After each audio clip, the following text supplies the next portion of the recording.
Bonjour et bienvenue dans Parole d'Histoire, un podcast consacré à l'actualité des livres, des débats et de la recherche en histoire, animé par André Loez, avec aujourd'hui le grand retour des parutions en histoire et donc un nouvel épisode consacré à un livre récemment sorti. Vous retrouvez toutes les émissions du podcast sur le site parolehistoire.fr, retrouvez-nous également sur tous les réseaux sociaux, Twitter, Instagram, Facebook et YouTube. Rendez-vous vendredi pour un autre épisode de la série Histoire de Tintin, consacré à Hergé durant la Seconde Guerre mondiale. Merci et très bonne écoute. Je suis aujourd'hui avec Elsa de Vienne, qui est maîtresse de conférence à l'Université de Northumbria, qui vient de publier un livre absolument passionnant. Je suis très heureux de l'avoir lu, non seulement parce que ça fait longtemps qu'il n'y a pas eu de parution, tout a été bloqué pendant le confinement, mais en plus, ce livre d'histoire est vraiment d'une très très grande qualité, puisque c'est un livre qui s'appelle La rue vers le sable, une histoire environnementale des plages de Los Angeles, et c'est un livre d'histoire à la fois urbaine, environnementale, politique, sociale de Los Angeles, qui fait énormément réfléchir. Donc merci d'être avec nous pour en parler, et bonjour. Bonjour. Ma première question, comme vous avez étudié les plages de Los Angeles, et on va revenir sur cet objet historiographique tout à fait singulier, serait non pas historique, mais plutôt en lien avec les épisodes que nous venons de vivre, de confinement, de déconfinement, puisque les plages sont devenues un enjeu politique, un enjeu dans l'espace public assez important, puisque d'abord elles ont été fermées, ensuite elles ont été rouvertes, mais sous des formes particulières, des plages dynamiques, il fallait pas s'y arrêter, puis avec des gens chargés de veiller au bon ordre de la plage. Alors est-ce que ça vous avait fait réfléchir en tant qu'historienne finalement de cet objet très singulier? J'ai été très frappée effectivement depuis ces derniers mois que le confinement a commencé en France mais aussi aux États-Unis, de voir à quel point la plage focalisait l'attention de tout le monde finalement. À la fois des gens qui bloqués dans leurs appartements n'ont qu'une envie, c'est de pouvoir prendre un peu l'air, mais aussi de l'économie du tourisme, des municipalités. Et ça a vraiment été un point de controverse. Et finalement, c'est pas à Los Angeles où la controverse a été la plus forte, c'est plutôt été en Floride où je ne sais pas si les auditeurs ont entendu parler de cette histoire, mais donc on a un avocat, Daniel Uhlfelder, qui s'est promené sur toutes les plages de Floride en costume noir, censé représenter la grande faucheuse. Donc même avec sa grande faucille pour signaler le danger qu'il y avait à réouvrir les plages trop tôt, alors que le nombre de cas de Covid-19 était encore très élevé en Floride.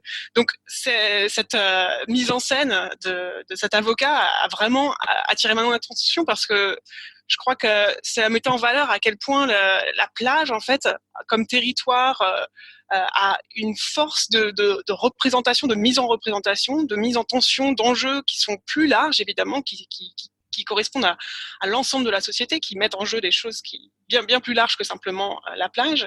Mais c'est juste une scène formidable, la plage. C'est une scène formidable pour mettre en jeu des controverses politiques, des enjeux plus larges. Et donc, aujourd'hui, les plages sont réouvertes, mais effectivement, ce sont des plages mobiles, en tous les cas pour ce qui est de la Californie. On n'a pas le droit de s'y allonger, on n'a pas le droit d'y faire un pique-nique, etc., un barbecue, alors que c'est par exemple une des grandes occupations à Los Angeles, c'est de faire un feu sur la plage le soir et d'y boire des bières et d'y manger des marshmallows fondus.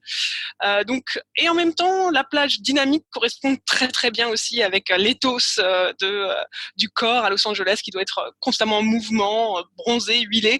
Donc c'est intéressant ici ce qui se passe à Los Angeles. J'ai trouvé que c'était à la fois très très californien et en même temps ça rompt avec de longues traditions, comme je disais, de pique-nique à Los Angeles. Mais je crois juste pour dire deux choses rapidement, ce qui est intéressant ici, c'est que la plage est aussi ce lieu de la détente, de la relaxation, de la liberté. Et donc les gens n'aiment pas voir leur liberté limitée, on va dire. Et en même temps, la plage, c'est aussi un lieu important dans un contexte où la crise climatique est en train de faire monter les températures à l'échelle mondiale. Et dans un contexte comme celui-ci, la plage devient bien plus qu'un simple espace public. Elle devient un espace où on en a tout simplement besoin pour notre survie. Peut-être pas pour notre survie absolument en ce moment, mais à terme, c'est quand même des lieux publics où on est capable de simplement pouvoir refroidir un peu son corps. Et dans 10-20 ans, ça va être un enjeu crucial, tout simplement parce qu'il y aura des tas de gens qui ne pourront pas supporter de vivre dans leur appartement par 45 degrés.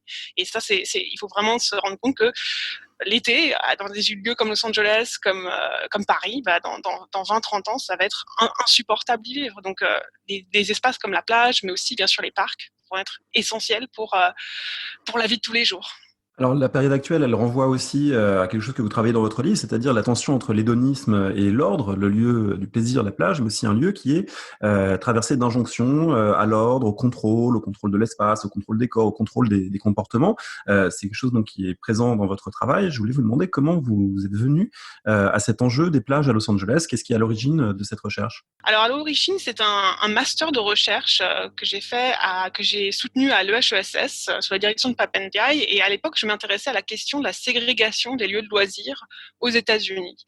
Donc finalement, on a beaucoup travaillé, enfin à l'époque, on avait beaucoup travaillé sur la question de la ségrégation des lieux des transports, la question de la ségrégation des écoles, évidemment la question du vote. Tout ça, c'était des enjeux évidemment centraux. Mais à ce moment-là, un certain nombre de jeunes historiens étaient en train de déplacer le regard vers les lieux de loisirs qui, à l'époque, avaient semblé peut-être moins importants, mais dont on commençait peut-être à prendre en considération l'importance d'un point de vue à la fois comme lieu où les gens expriment leur identité, d'une manière qu'on ne peut pas le faire dans un lieu de travail, par exemple, mais aussi un lieu où se rencontrent d'abord les sexes, et donc où il y a une tension inhérente, en fait, lié au fait que aux États-Unis, il y a un tabou très très fort depuis l'origine, depuis l'esclavage sur la question des relations sexuelles entre noirs et blancs. Donc, les lieux de loisirs se sont rendus compte, ces jeunes historiens qui ont travaillé sur les piscines, les parcs d'attractions, etc., sont essentiels et sont centraux dans le mouvement des droits civiques et dans notamment la déségrégation de ces lieux.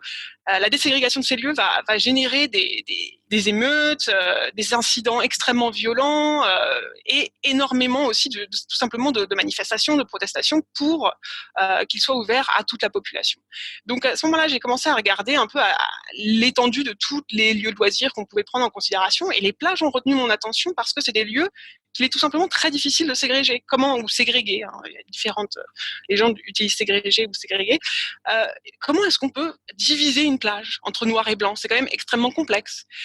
Eh bien, en fait, je me suis très vite rendu compte dans l'année de mon master qu'en réalité, la ségrégation se traduit souvent tout simplement par une exclusion des Noirs, mais aussi, et c'est là où mon regard s'est également tourné vers Los Angeles et la Californie, non seulement des Noirs, mais aussi parfois des Asiatiques, des Mexicains. Donc là aussi, c'est ce qui m'a intéressé par rapport à mon sujet de thèse, c'est la Californie avec sa démographie particulière qui signifie que dès le début du XXe siècle, on a pas seulement une minorité noire, mais aussi une minorité latino et asiatique. Donc voilà, l'origine, c'est la question de la race sur la plage. Et puis finalement, quand je suis arrivée à Los Angeles, puisque j'ai eu l'occasion d'avoir une année d'échange là-bas, j'y suis arrivée, j'ai vu les plages, et je me suis dit, mais qu'est-ce que c'est que ces plages? Il y a des autoroutes dessus, il y a des maisons dessus, il y a des immeubles dessus, il y a des parkings. Mais comment est-ce que, à un moment donné, les gens se sont dit que c'était une bonne idée de construire un parking sur une plage?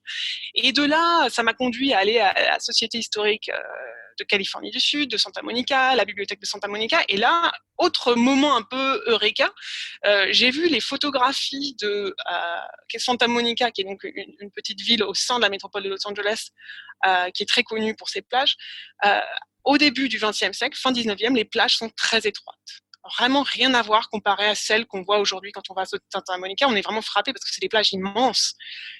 Et là, encore une fois, je me suis dit, mais comment ça se fait? Comment est-ce que cet espace a pu changer de manière aussi visible, physique, et personne n'en parle? Et donc là, de là a commencé ma recherche pour une histoire de la plage, pas seulement dans ses dimensions raciales, mais aussi dans sa dimension environnementale.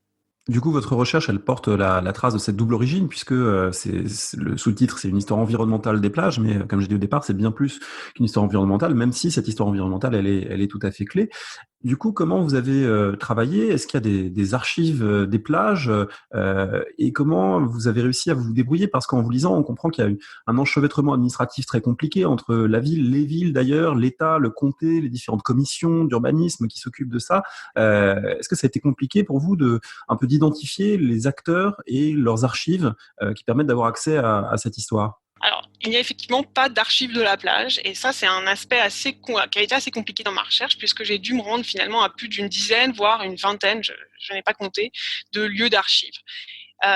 Donc, effectivement, il y a l'aspect administratif où j'ai d'une part j'ai été consulter les archives municipales, puisque donc les plages, ce que j'appelle les plages de Los Angeles par facilité, en réalité, sont les plages de au moins 8 ou 9 entités administratives entre le comté, les différentes villes qui font partie de la métropole, mais qui ont gardé leur indépendance municipale, et les plages de Los Angeles proprement dites, qui sont assez peu, en fait, qui sont assez petites, on va dire.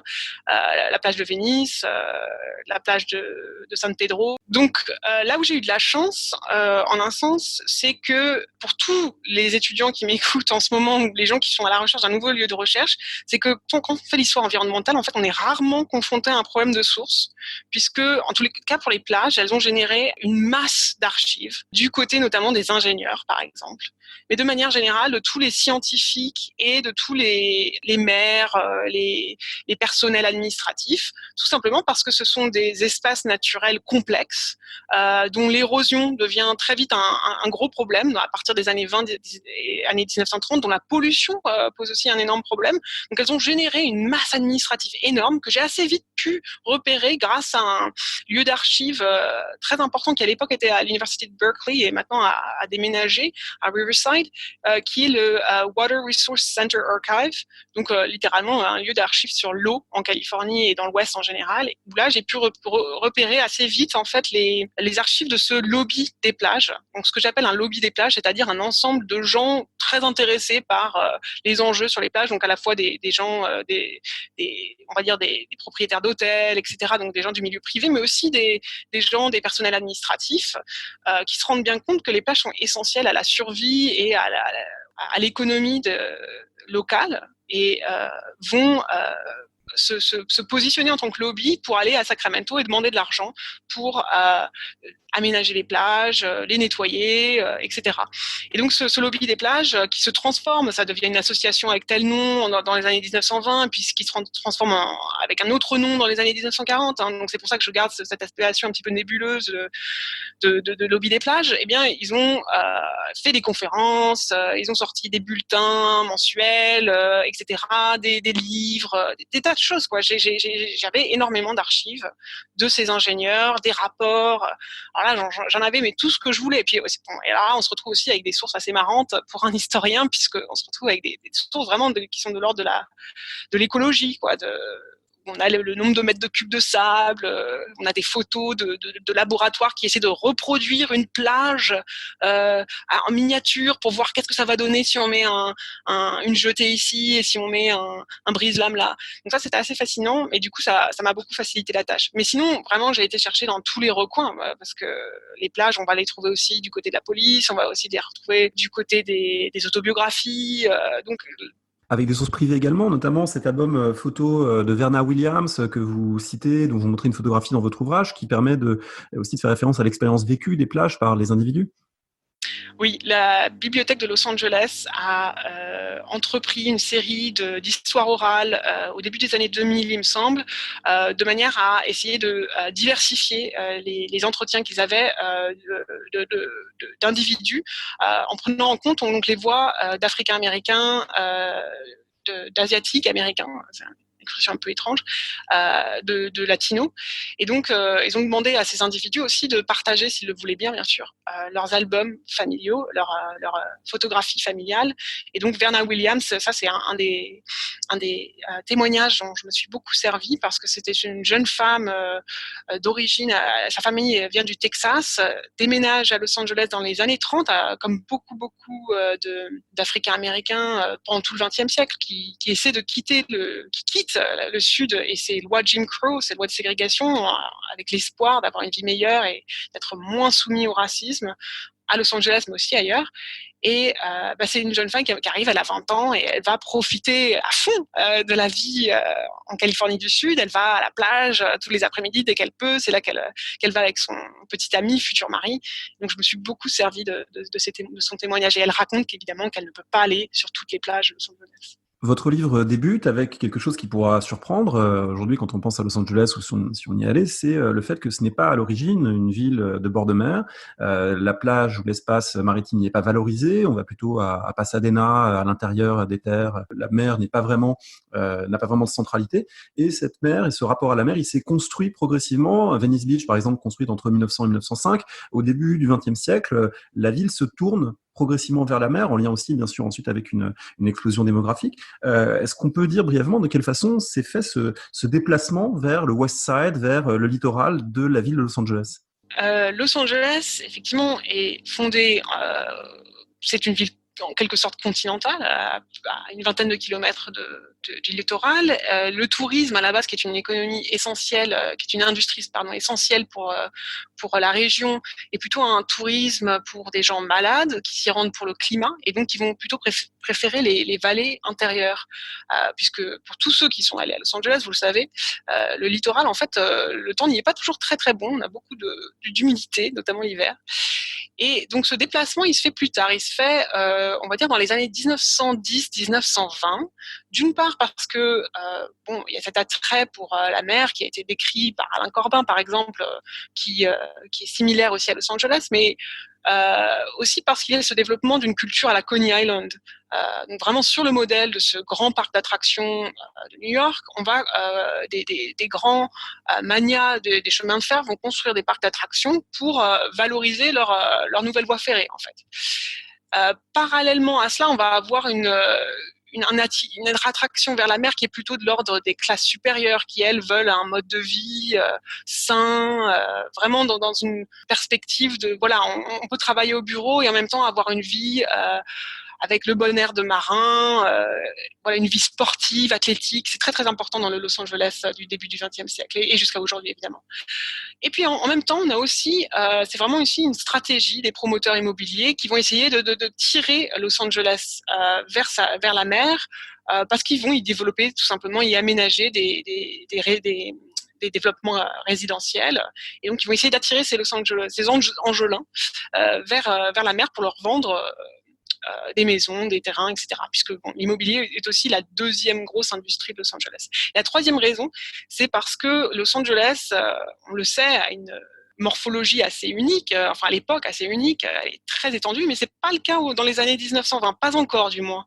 C'est une ville assez traditionnelle à cette époque, avec un centre finalement assez dense, mais dans les années 1920, ce qu'a montré un certain nombre d'historiens, c'est que les élites de l'époque vont faire le choix de l'étalement. Alors ils n'ont pas fait le choix de l'étalement tel qu'on le voit aujourd'hui, un étalement vraiment impressionnant. Eux, donc ces élites urbaines voient une ville, donc on peut avoir une maison avec jardin et ce qui est considéré comme un mode de vie plus sain que par exemple vivre dans les slums des villes du nord-est des États-Unis.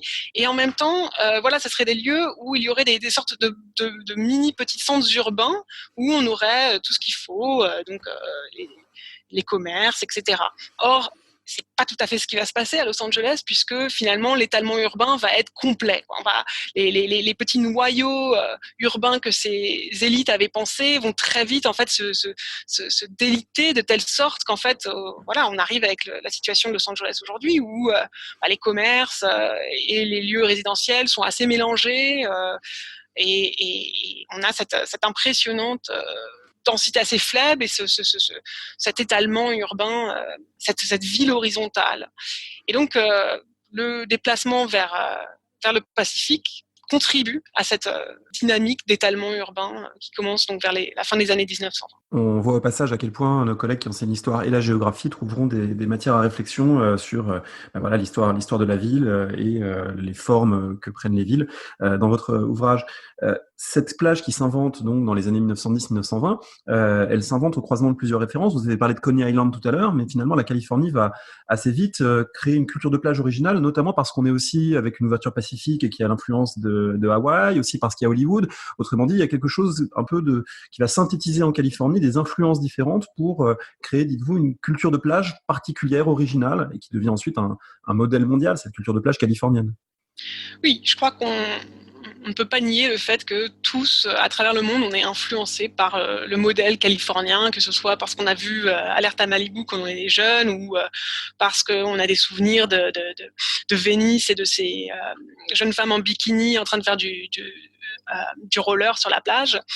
Et ce que je montre dans le livre, c'est que cette culture corporelle, cette culture de plage originale, elle prend vraiment ses origines très tôt, donc dès les années 1920-30 dont je parlais juste avant, à la croisée donc de l'influence de Hollywood, très très importante, puisque donc dès le début on va avoir des réalisateurs, des acteurs qui s'installent là-bas et qui vont vraiment avoir une influence très forte sur le type de comportement qu'on a sur la plage. À la croisée donc de Hollywood, mais aussi de l'influence hawaïenne, très importante en Californie, puisqu'on a des allers-retours de gens, de touristes, mais aussi de professionnels du tourisme, les surfeurs en particulier. Et à la croisée, troisième source d'influence très forte, le culte du sport régional, qui est indépendant de la question de la plage. Il y a vraiment un culte du sport qui trouve ses origines dans les clubs de sport du downtown de Los Angeles. On fait de la natation, de la boxe, etc. Et qui va se transposer sur la plage, et on va vraiment avoir une culture de plage centrée sur l'athlétisme, la pratique de sport, mais aussi la pratique de loisirs, on va dire, plus largement sportifs. Je dis loisirs sportifs parce que à Los Angeles, au début du XXe siècle, on va avoir toutes ces beach parties dont j'ai trouvé les descriptions dans les journaux locaux, où on va mêler à la fois le sport, voilà, on va avoir des courses de natation par exemple, mais aussi toutes sortes de choses, type course en sac, etc. Bon, on voit aussi ça en France et en Europe, hein, mais peut-être un peu plus tard et de manière moins intense. C'est-à-dire qu'à Los Angeles, vraiment, les gens vont se lancer à corps perdu dans la pratique du sport, dans le loisir sportif sur les plages. Et je voudrais vraiment dire un dernier mot sur Hollywood, à quel point c'est important, parce que notamment, au début du XXe siècle, on ne tourne pas en studio, on tourne en extérieur, du moins, voilà, vraiment au tout début du Hollywood.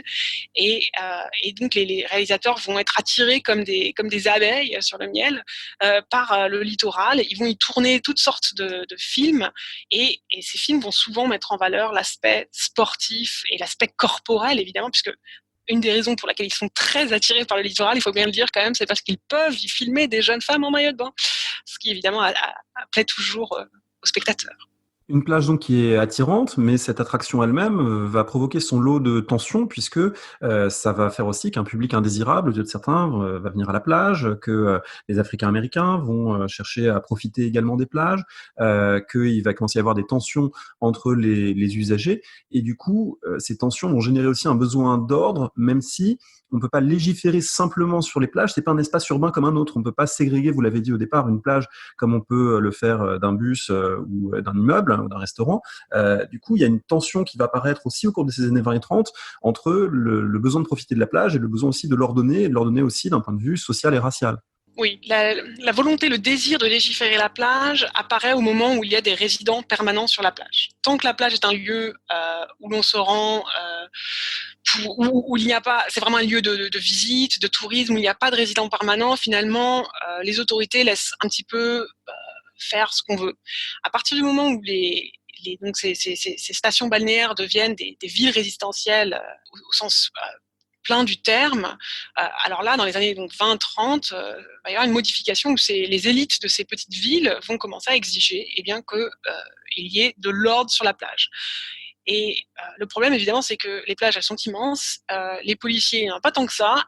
Les maîtres nageurs, ils sont des équipes très, très réduites à cette époque. Et donc, en fait, l'ordre va souvent être finalement assez flexible, assez élusif dans certains endroits, sauf lorsqu'il s'agit, des classes ouvrières, et en particulier de leur usage parfois, on va dire, non strictement balnéaire de la plage, donc tout ce qui va être dormir sur la plage, camper sur la plage, notamment pendant la Grande Dépression, par exemple, où on va avoir un certain nombre de gens qui vont occuper la plage de manière temporaire parce qu'ils ont perdu leur lieu de résidence habituel. Donc là, on va légiférer, et on va non seulement légiférer, mais essayer de mettre en pratique ces lois. Et le deuxième groupe qui va également attirer l'attention des autorités, c'est évidemment les Africains-Américains. Et là, la mise en pratique, là, en l'occurrence, il n'y a pas de loi. Puisqu'en Californie, il n'y a pas de loi, comme on dit, Jim Crow, de ségrégation, puisque c'est un État qui, lui, va opérer selon les lois fédérales, selon laquelle il n'y a pas de ségrégation dans les lieux publics, donc selon les amendements passés après la guerre de sécession. Donc il n'y a pas de loi officielle. Ça ne veut pas dire que certaines municipalités ne vont pas essayer malgré tout d'en imposer, et donc elles vont être ensuite attaquées en justice par des associations de Noirs. Et puis ça ne veut pas dire que les policiers, mais aussi des Blancs locaux ne vont pas essayer de terroriser la population africaine-américaine qui essaie de s'y installer, ou simplement les visiteurs, les gens qui veulent aller à la plage et qui sont noirs, ils vont être essayés d'être terrorisés dans un certain nombre de petits incidents dont on a les traces dans les archives, en particulier dans les archives, dans les journaux noirs, donc le California Eagle en l'occurrence pour Los Angeles. Et donc on a dans les archives les traces de ces incidents, et ça va de l'insulte répétée à parfois la tentative de meurtre sur un homme qui refuse d'aller sur la plage noire. Puisque c'est important de le dire, c'est-à-dire qu'en général, les plages ne sont pas autorisées aux Noirs de manière informelle. Cela, encore une fois, imposé par la population locale, voire par la police. C'est important de penser au rôle de la police par rapport à tout ce qui se passe en ce moment aux États-Unis. La police a souvent été le bras de cette suprématie blanche, alors même qu'il n'y a pas de loi, en l'occurrence à Los Angeles, interdisant les Noirs d'aller sur la plage. Mais les policiers vont quand même imposer cette sorte de coutume locale. Je reviens sur ce que je disais. Donc, les plages en général sont inaccessibles, liés à ces processus de violence et de terrorisme en fait, mais certains petits espaces vont être compris comme, selon la coutume, à nouveau, c'est pas vraiment inscrit dans aucune archive, c'est plutôt de l'ordre du bouche à oreille. Ces deux petites plages à Los Angeles, Linkwell à Santa Monica et Bruce's Beach à Manhattan Beach, sont connues comme les plages où les Africains-Américains peuvent se retrouver, et ce sont des lieux où ils peuvent espérer ne pas être justement terrorisés par cette population locale blanche, ne pas être exposés à des insultes et des violences. Donc là, la législation, il n'y en a pas. C'est vraiment de l'ordre de la coutume, des habitudes. Ces plages mises en ordre dans les années 30, elles sont aussi dégradées au cours de la même période et de la période qui suit, notamment l'exploitation pétrolière qui va endommager les plages, mais aussi toute une série de problèmes d'érosion que vous expliquez dans le livre. Et du coup, il va y avoir des réflexions très intenses menées par ce que vous avez appelé tout à l'heure le lobby des plages, pour essayer de à la fois préserver, transformer les plages, ce qui passe notamment, je dirais, peut-être par deux choses. D'un côté, le sable, pour en transformer l'aspect, de l'autre côté aussi l'automobile, pour repenser le lien entre la plage et la ville, permettre des accès qui soient rationalisés. Donc là, il y a toute une nébuleuse réformatrice qui s'empare des plages dans les années qui précèdent et qui suivent immédiatement la Seconde Guerre mondiale. Oui, donc ce lobby des plages dont je parlais se met en place dans les années, fin des années 20, début des années 30, et il se met en place, il se développe parce qu'il y a une constatation de crise des plages. Pour beaucoup d'élites à l'époque, ça ne fait aucun doute, les plages sont en crise. Elles sont en crise parce qu'elles sont érodées, elles sont polluées, elles sont effectivement inaccessibles par la voiture, ou du moins très difficilement accessibles. Elles sont bondées, tout simplement, et elles ne correspondent pas à un idéal de plage qui se développe alors dans les discours, qui est une plage propre, vaste, plage de la classe moyenne pour la famille,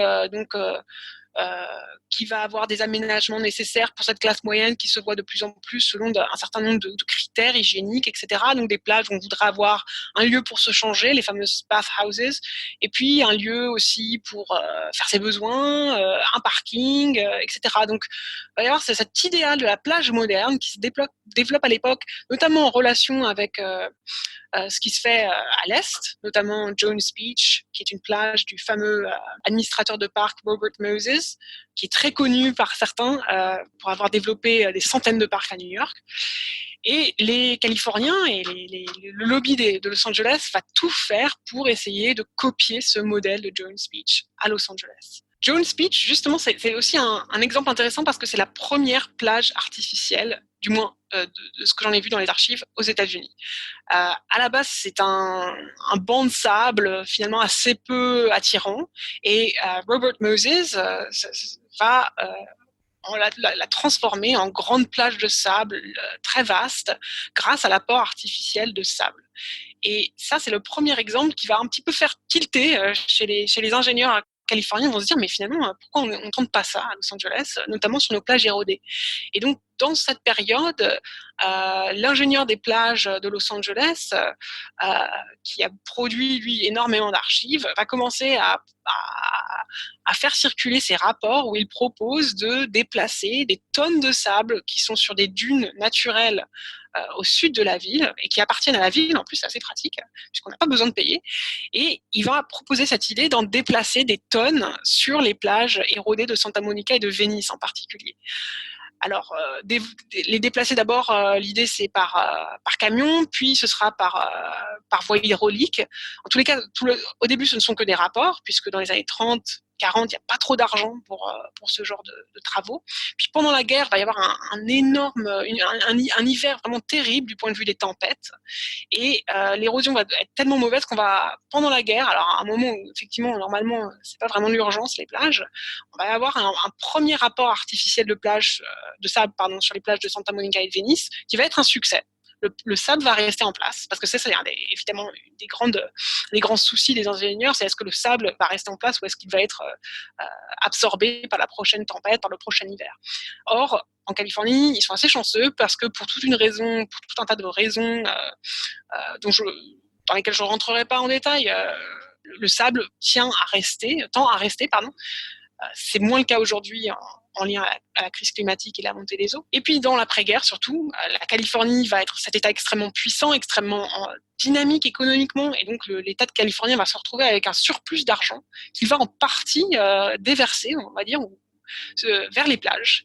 Et donc à ce moment-là, dans les années 40, 50, 60, on va avoir des millions de mètres cubes de sable qui vont être déversés sur les plages de Los Angeles, donc au sens de la métropole, pour corriger d'abord les erreurs du passé, puisqu'on a fait des tas de bêtises, on a construit des brise-lames là où il ne fallait pas, et donc ça a déplacé les courants sédimentaires, et donc le sable de certaines plages a tout simplement disparu en l'espace de quelques années.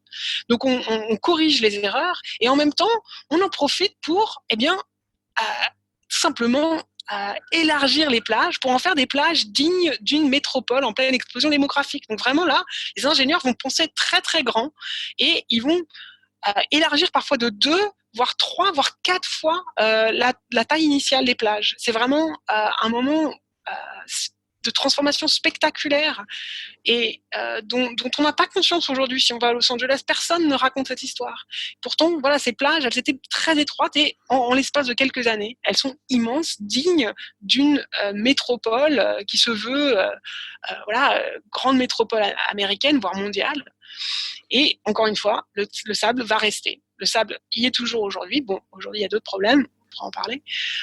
Mais voilà, c'est une grande réussite. Et en fait, je crois que c'est important d'un point de vue de l'histoire environnementale, parce que c'est assez tentant en histoire environnementale de ne parler que de ce qui ne marche pas, de ne parler que des catastrophes et des désastres.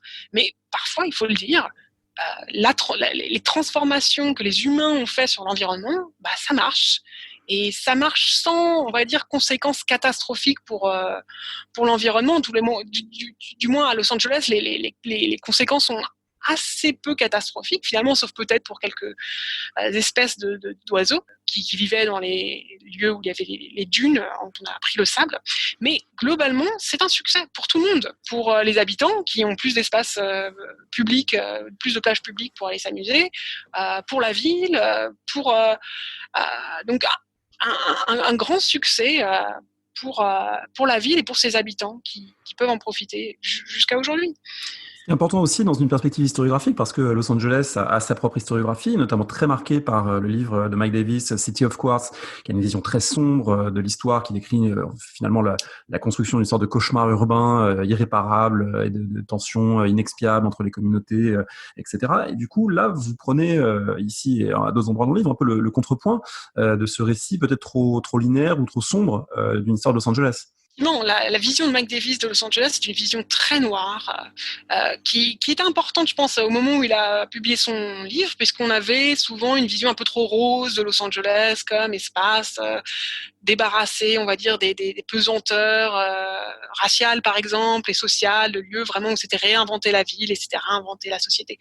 Donc je pense que c'était un moment où on avait besoin de cette vision noire. Aujourd'hui, effectivement, on est nombreux à remettre un peu en question, ou du moins à nuancer cet ouvrage qui reste fondateur et pionnier sur plein de points.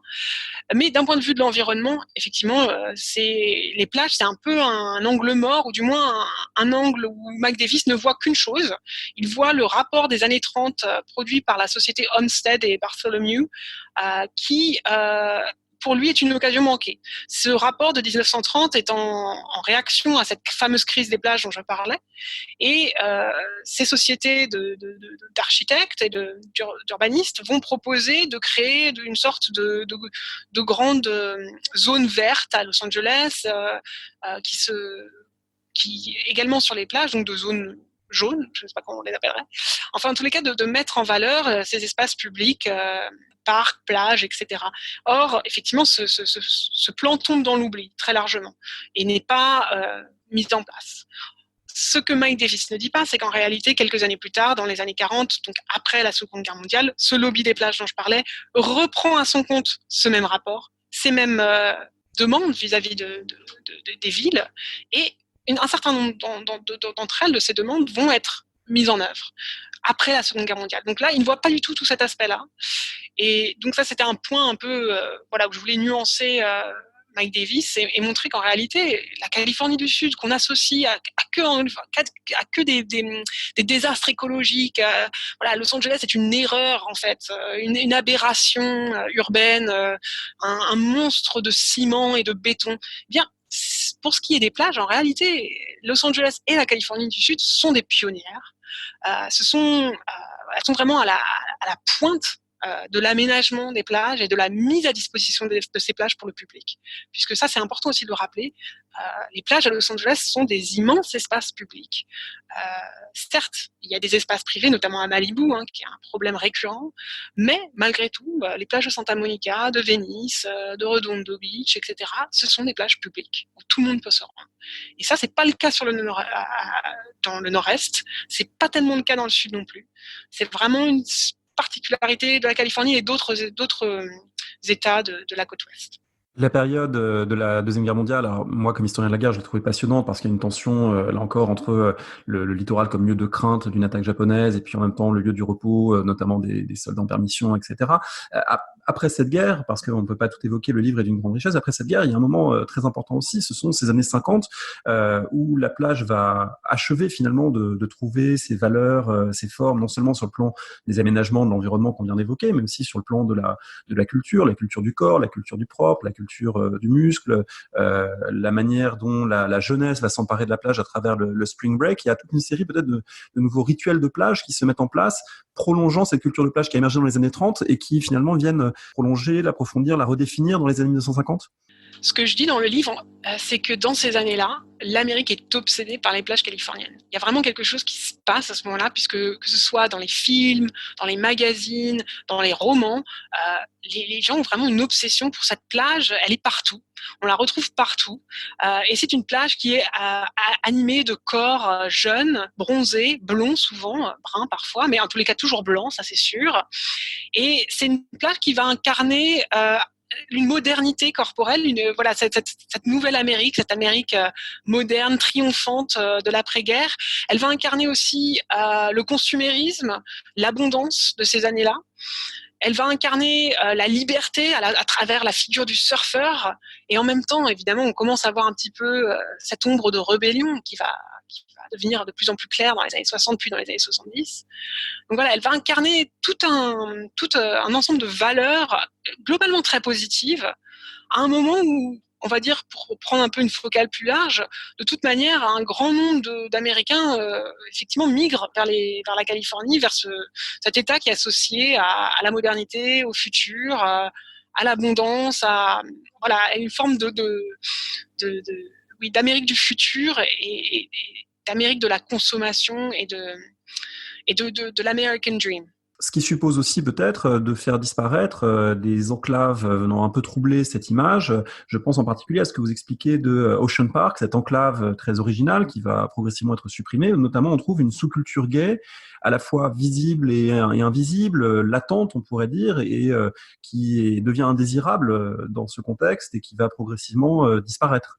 Alors, je me suis effectivement intéressée à ce qu'on appelle Ocean Park, qui est en réalité un quartier qui fait à la fois partie de Santa Monica et de Venice, pour ceux qui connaissent un peu Los Angeles, et qui est intéressant parce que, vous le dites, il y a cette sous-culture gay, mais ce qui est important, c'est de comprendre, c'est que c'est aussi dans ce même espace où on trouve la plage historique noire de Los Angeles, Linkwell, au sud de Santa Monica, et aussi où l'on trouve la jetée de Ocean Park Pier, où on trouve des jeux d'argent et toute une culture, on va dire, classe ouvrière de la plage.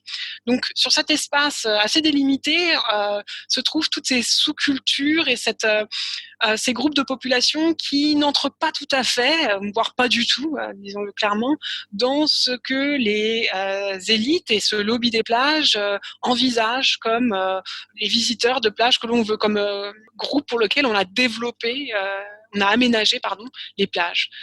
Donc, alors, un lieu qui est particulièrement intéressant et dont je parle beaucoup, c'est le fameux Muscle Beach. Alors, aux États-Unis, si on dit le mot de Muscle Beach, tout de suite, dans l'esprit des gens, ils voient ces images de Arnold Schwarzenegger découvert sur la plage de Venise, qui a ce petit enclos où on peut faire donc des haltères et de la musculation en général. En réalité, Muscle Beach, c'est un lieu, effectivement, où à la base, qui est situé à Santa Monica, pas à Venise, et qui se développe dans les années 30 autour plutôt de la pratique de l'acrobatie et de la gymnastique. À la base, c'est pas tellement les haltères. Mais dans la Seconde Guerre mondiale, c'est un lieu qui va attirer tout un tas de bodybuilders.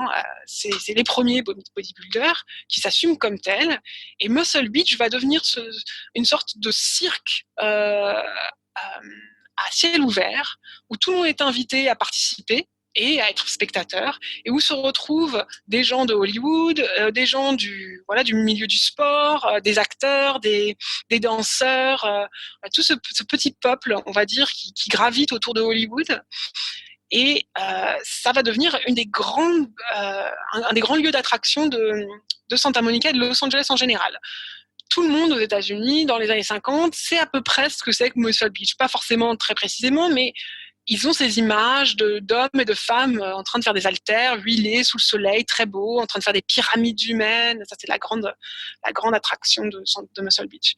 Or, en 1958, Muscle Beach est fermé par la ville de Santa Monica à la suite d'un scandale impliquant 5 bodybuilders qui auraient fait alors on ne sait pas très bien, il y aurait eu une histoire d'agression sexuelle sur 2 jeunes filles africaines-américaines dans un appartement, près de la plage. Donc on ne saura jamais vraiment très bien ce qui s'est passé, parce qu'il y a aussi des accusations d'homosexualité, de possession de magazines homosexuels sur un des bodybuilders. On ne saura jamais très bien ce qui se sera passé dans cet hôtel, et finalement, ça n'a aucune importance pour les élites de Santa Monica qui veulent de toute manière se débarrasser de Muscle Beach et vont se servir de ce scandale comme prétexte pour se débarrasser de ce qui, à l'époque, alors certes, c'est une attraction qui attire des visiteurs et des touristes, et en même temps, de plus en plus, certaines élites sont gênées par, d'une part, le fait que dans cet espace, il y a des gens de toutes les races, de toutes les classes, mais aussi il y a des femmes qui soulèvent des haltères. Et on a des hommes qui ont des attitudes assez féminines, puisqu'ils se mettent en spectacle, ces bodybuilders, c'est quand même tout le principe du bodybuilding. Ils exposent leurs muscles, ils sont dans des petits slips moulants. À l'époque, quand même, il y a encore un certain nombre de règles concernant les maillots de bain. Et en gros, c'est c'est ce mélange des genres, ce flou dans les attitudes des femmes et des hommes qui remettent en question, on va dire, la féminité et la masculinité, les attributs masculins et féminins traditionnels et dominants de cette époque, les années 50, qui est bien connue comme étant très traditionnaliste, on va dire, conservatrice. Et donc, ils sont très gênés par ce lieu et vont se servir de ce scandale sexuel comme prétexte pour se débarrasser de Muscle Beach. Or, dans la même période, on va aussi se débarrasser, entre guillemets, de la plage noire par des méthodes assez indirectes. J'explique qu'on y construit un énorme parking qui fait que, du coup, des tas de gens vont venir sans savoir l'histoire de cette plage et vont commencer un petit peu à diluer, en fait, l'importance historique. On va aussi, puis par des moyens beaucoup plus directs, comme par exemple, on va empêcher un entrepreneur noir de développer, d'aménager, d'ouvrir, on va dire, un club de plage pour les Noirs. C'est aussi pendant la même période qu'on se débarrasse de l'Ocean Park Pier et des jeux d'argent qu'il y avait à l'époque, qui attiraient donc beaucoup une clientèle ouvrière, de classe ouvrière. Donc au même moment, en l'espace de 4-5 ans, toutes ces sous-cultures, ces activités illicites et la sous-culture gay. C'est vrai que j'ai pas parlé de ça, mais il y a une plage gay à l'époque qui est à côté de Muscle Beach, de manière assez intéressante, puisque beaucoup de sportifs de Muscle Beach n'aiment pas beaucoup le fait qu'il y ait des homosexuels à côté, mais effectivement, il y a ce qu'on appelle Crystal Beach à l'époque, qui est un lieu bien connu de cruising, ce qu'on appelle le cruising, c'est-à-dire à l'époque donc les hommes qui aiment avoir des relations avec des hommes qui ne se considèrent pas forcément comme homosexuels à l'époque, mais vont se retrouver sur cette plage pour essayer de trouver des partenaires. Eh bien, alors celle-ci, par contre, elle ne va pas disparaître. Et ça, c'est intéressant. Elle va continuer dans les années 60-70. On le voit dans les archives. Mais toutes ces autres sous-cultures vont disparaître de Ocean Park parce que ça ne correspond pas à cet idéal de plage moderne, propre, et pour la classe moyenne blanche, de public familial, qu'ont en tête ces élites et ce lobby des plages. Un idéal qui lui-même va subir des modifications, puisque votre livre se termine sur des notes plutôt mélancoliques, en quelque sorte, avec la fin du consensus de la plage publique, la volonté de reprivatiser les plages qui se fait jour chez beaucoup d'acteurs à partir de la fin des années 60 et des années 70. Et en vous lisant, j'ai pensé à ce petit passage dans le film des frères Cohen de Big Lebowski, où le personnage principal est arrêté par la police de Malibu, et le chef de la police de Malibu finit par lui jeter un mug au visage en disant « Stay out of my beach community ». Voilà, stay out of Malibu, vous n'avez pas le droit d'être là. Et cette idée finalement que la plage n'est pas accessible à tout le monde et certains endroits ne sont pas accessibles à tout le monde. Donc ça, c'est une logique qui réapparaît à la fin du XXe siècle. Elle réapparaît effectivement en relation avec ce qu'on appelle la naissance de la nouvelle droite, qui prend ses origines justement dans le comté d'Orange, dans le Orange County, juste au sud de Los Angeles, mais qui va évidemment ensuite se disséminer dans tout le pays. On considère le Orange County comme le lieu d'émergence de cette nouvelle droite conservatrice qui va ensuite inspirer des hommes comme Nixon, comme Reagan, parce que justement Nixon et Reagan sont des hommes qui viennent de la Californie du Sud. Ce qui est intéressant par rapport à votre exemple de Big Lebowski, c'est que Malibu finalement a toujours été un petit peu à l'écart de cette grande tradition de la plage publique de Californie du Sud. Malibu, c'est quand même un lieu qui se veut à part, qui est d'ailleurs qui a une histoire intéressante, puisque si Malibu aujourd'hui reste ce bijou, c'est vraiment un endroit magnifique, qui a été relativement préservé des aménagements, c'est parce que jusque dans les années 30, en fait, c'est possédé par une seule famille qui refuse absolument d'y faire passer une route, qui refuse que cet endroit magnifique soit touché, soit par l'être humain, par les aménageurs. Et cette attitude un petit peu de rejet de l'extérieur, elle reste à Malibu jusqu'à aujourd'hui.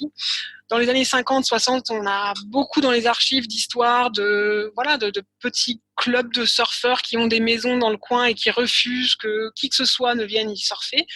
Il faut être ami avec la famille, sinon on n'y a pas le droit d'aller. Puis c'est un lieu aussi où, par exemple, les Noirs qui veulent y séjourner ou y acheter une maison ont énormément de mal. Et d'ailleurs, il y a très très peu de Noirs jusqu'à même aujourd'hui qui y habitent. C'est vraiment un lieu blanc réservé aux gens nés à Malibu. C'est vraiment des lieux extrêmement fermés sur eux. Et jusqu'à aujourd'hui, puisque aujourd'hui encore, toutes les histoires, tous les scandales liés à des propriétaires qui refusent d'ouvrir la plage, c'est toujours à Malibu quasiment, ou alors c'est dans le nord de l'État. Mais pour ce qui est de Los Angeles, Malibu, c'est vraiment l'endroit où le privatisme, cette idéologie-là, reste extrêmement dominante.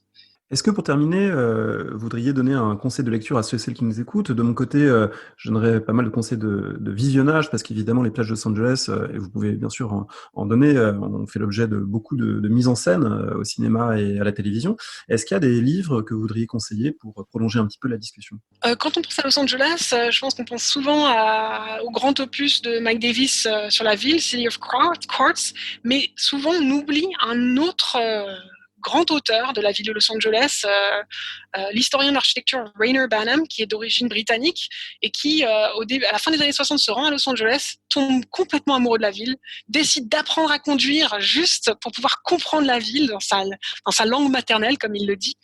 Et il va produire de cette période de Los Angeles un documentaire, mais aussi un livre qui s'appelle Los Angeles, l'architecture des 4 écologies, et qui a été traduit aux éditions Parenthèses en 2008. Donc c'est un livre qui date de 1971, mais qui est extrêmement moderne et dans sa manière d'écrire et de décrire Los Angeles. C'est le premier historien de l'architecture qui prend au sérieux l'architecture vernaculaire, comme on dit, de Los Angeles, c'est-à-dire les parkings, les stations d'essence, les restaurants avec un énorme donut en haut pour qu'on le voit depuis la voiture. Ce genre d'architecture faite pour la voiture et qui est évidemment ridiculisée par toutes les élites européennes et de la côte Est. Et bien lui, il va la prendre au sérieux, cette architecture-là, et il va en prendre des photos. D'ailleurs, les photos sont magnifiques dans le livre. Donc, je conseille cet ouvrage-là qui est souvent oublié. Et puis, pour ceux qui aiment plutôt les ouvrages littéraires, il y a John Fante, La route de Los Angeles, qui reste un grand classique, donc qui décrit le Los Angeles des années 30 et le Los Angeles des laissés pour compte. Où on a quelques scènes sur la plage assez savoureuses. Alors de mon côté, je signalerais peut-être deux choses à voir. Évidemment, tout le monde connaît Point Break et ses scènes de plage fameuses, mais on connaît peut-être moins le film de 1973 de Robert Altman, The Long Goodbye, une adaptation très personnelle et très située dans le temps du roman de Chandler, et qui a des scènes assez extraordinaires à Malibu avec le personnage d'écrivain joué par Sterling Hayden. C'est vraiment un film avec une bande son envoûtante. C'est vraiment un très beau film, un portrait de la ville dans les années 70 que je trouve fascinant. Et puis une série méconnue qui se passe pas à Los Angeles, mais c'est plutôt du côté de San Diego, dans une ville un peu imaginaire au sud de l'État, qui s'appelle Terrier. Le nom est pas formidable, mais la série n'a eu qu'une saison, mais c'est une série en 10 épisodes, je crois, avec des détectives privés qui s'opposent à des gens qui veulent aménager les plages. Et il y a une intrigue qui repose autour de ces enjeux de plage et de public privé sur la plage notamment. C'est une série très très intéressante. Donc, voilà, si vous avez l'occasion, essayez de voir ça pour prolonger un petit peu ce dont on a pu parler. Je ne sais pas si vous avez des conseils de films ou séries à donner. De films ou de séries, oh là là, il y en aurait beaucoup. Et puis alors, il y a ceux que je regarde au premier degré, puis il y a ceux que je regarde au second degré. Je dirais que Gidget, premier film de plage, c'est vrai que j'en ai pas parlé, mais dans les années 50-60, il y a vraiment une obsession à Hollywood pour le surf et le film de plage. Alors le premier de cette grande série, 1959, c'est Gidget, qui raconte l'histoire de Gidget, une jeune fille à Malibu, qui va réussir à intégrer une bande de surfeurs, bien qu'elle soit toute petite, c'est pour ça qu'on l'appelle Midget, et qui va se prendre passion pour la grande vague. Alors c'est un film typique des années 50, puisque ça met en scène Gidget qui va aller sur des fêtes de plage où les gens s'embrassent et s'enlacent sur la plage. Mais c'est vraiment assez typique de cette période où les gens vont se prendre de passion pour le surf. Donc voilà, Gidget 1959. Merci beaucoup Elsa Devienne pour cette discussion. Merci beaucoup.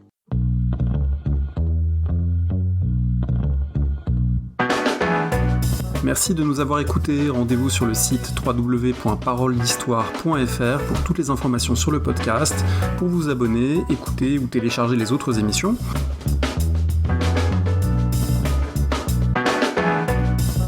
La discussion se poursuit aussi en ligne, notamment sur Twitter. Vous pouvez poser des questions @paroledist et à bientôt pour un prochain épisode.